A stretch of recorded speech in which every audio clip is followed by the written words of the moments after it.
am your fabulous godmother. Do you want to go to that ball? This outfit would have been so right at home on the Pose runway, right? It would have, yes. Yes, and I feel like, art imitates life, life imitates art.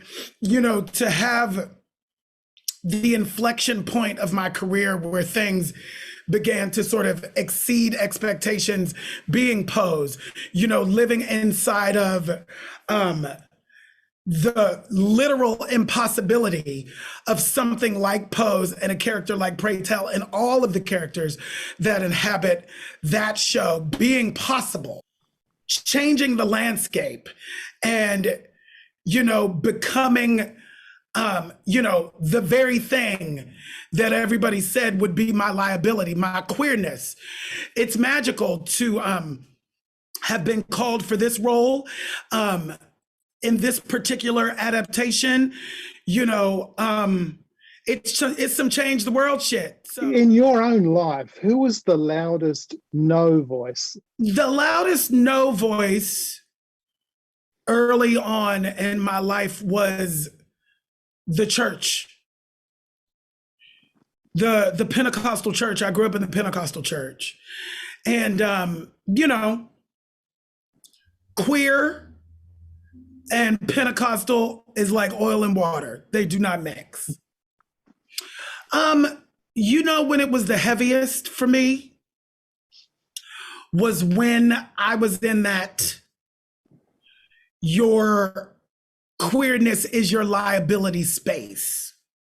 When I was living inside of the liability, when I didn't have any work, when I was living on people's sofas, bankruptcy. Cinderella learns the lesson that she has to be herself without compromise.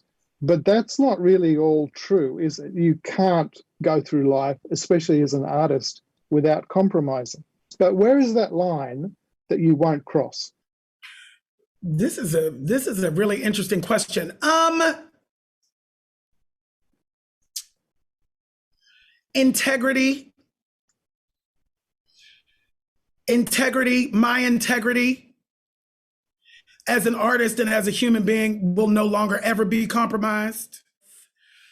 I had a song on the First Wives Club soundtrack called Love Is On the Way. My record label and my producers had given my song to Celine Dion.